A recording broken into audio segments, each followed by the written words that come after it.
High friends, good morning. Life and স্পাইসে সবাইকে স্বাগত। আশা করছি সকলে ভালো আছো, আমরাও ভালো আছি। নতুন একটা দিনে নতুন করে নতুন একটা ব্লগ আমি শুরু করছি। দেখতে থাকো সারাদিন কি করছি না করছি। দেখো, সকালবেলায় ছেলেকে পড়াতে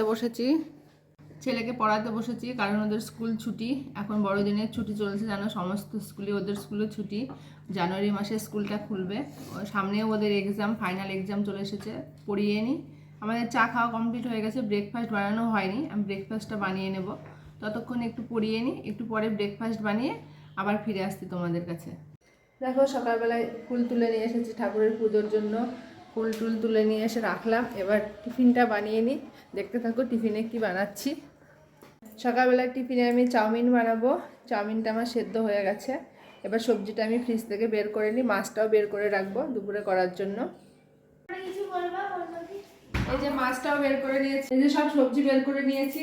এটাতে মাছ আছে, বাবার বাড়ি থেকে নিয়ে এসেছি, পুকুরের মাছ ধরা। আর এখানে চাউমিনের জন্য সমস্ত সবজি। আর এই দেখো, আমি চাউমিনটা সেদ্ধ করে নিয়েছি। এবার চাউমিনটাকে রেডি করে নিই। এই যে আমি বললাম না পুকুরের মাছ, এই দেখো তেলাপিয়া মাছ। এগুলো পুকুরে ধরা, আমার মেয়ে, ছেলে আর ওর বড় মামু মিলে ধরেছে। যতবার যায় ততবারই ওরা পুকুরের মাছ ধরে। ওর বাবা যখন ছুটিতে আসে, ওর বাবা গিয়েও কোনো কাজ নেই, খাওয়া দাওয়া শেষ, সবাই গিয়ে পুকুরে বসে বসে কি না তো মাছ ধরো। দেখো, আমি চাউমিনটা সেদ্ধ করে নিয়েছি, নিয়ে অল্প তেল মাখিয়ে রাখবে, তাহলে চাউমিনটা কি বলতো গায়ে লাগা লাগা হবে না। এবার আমি 3টে ডিম ফাটিয়ে দিচ্ছি। পরিমাণ আমি নুন দিয়ে দিচ্ছি। এইটাকে কি করবে বলো তো তোমরা, ভালো করে এটাকে ফাটিয়ে নিয়ে ঝুরঝুরে করে নেবে, নিয়ে চাউমিনটা দিয়ে কিছুক্ষণ ভেজে নেবে। তাহলে কি চাউমিনটা তোমার পুরো মানে আলাদা আলাদা হয়ে থাকবে, একসঙ্গে একে অপরের গায়ের সঙ্গে লাগবে না। তোমরা এইভাবে ট্রাই করো, দেখবে চাউমিনটা একদম পুরো ঝুরঝুরে হয়ে যাবে। এর দ্বিতীয়বার আমি আবার সবজি দিয়ে এটাকে আবার মিক্স করে নেব। আর আমার চাউমিনের রেসিপিটা আমার ইউটিউব চ্যানেলে দেওয়া আছে, আমি ডেসক্রিপশনে দিয়ে দেবো লিঙ্কটা, তোমরা চাইলে দেখে নিতে পারো।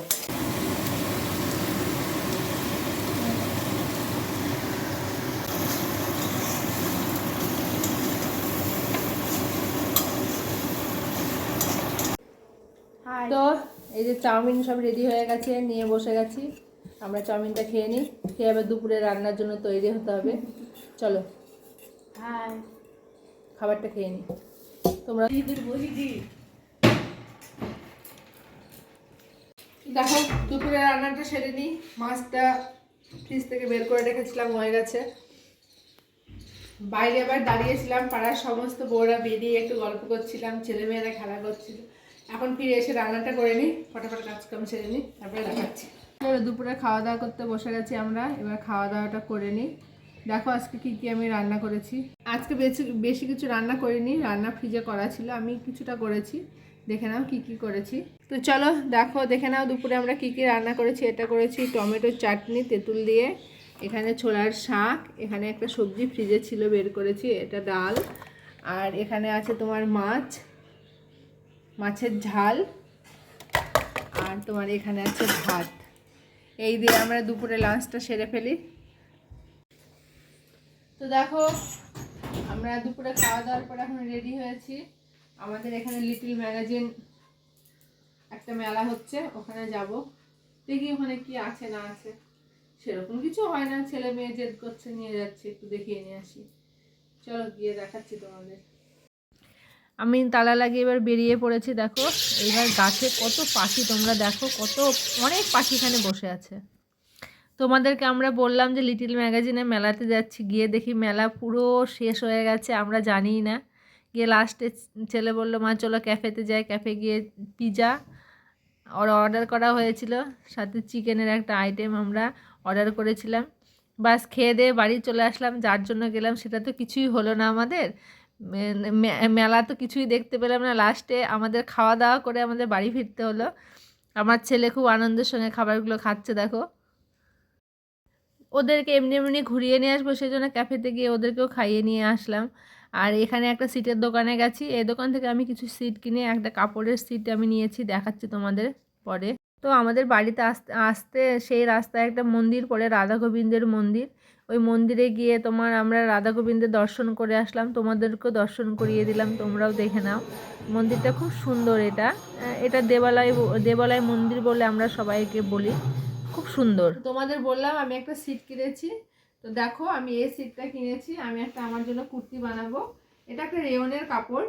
আমি কুর্তিটা বানানোর পরে তোমাদের সঙ্গে অবশ্যই আমি শেয়ার করব কেমন হয়েছে সিটটা, বলো।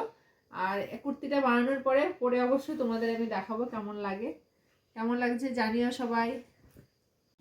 তো দেখো বাজার থেকে আমরা চলে এসেছি। যার জন্য গেছিলাম সেটা তো হলো না, আমি সিটের দোকানে গিয়ে সিট নিয়েছি। আর আমরা আসার সময় আমাদের এখানে দেবালয়ে রাধা গোবিন্দের মন্দির আছে, মন্দিরেও গেছিলাম, ঠাকুরকে দর্শন করে চলে এসেছি। এইবার আমরা বাড়িতে এসে চাটা খেয়ে এবার ব্লগটা আমি এখানে শেষ করছি, আর ব্লগটাকে বেশি বড় করছি না। তো তোমরা সবাই আমার চ্যানেলটাকে সাবস্ক্রাইব করো, লাইক করো, পাশে থেকেও শেয়ার করো, আর ভালো লাগলে কমেন্ট করো। Thank you.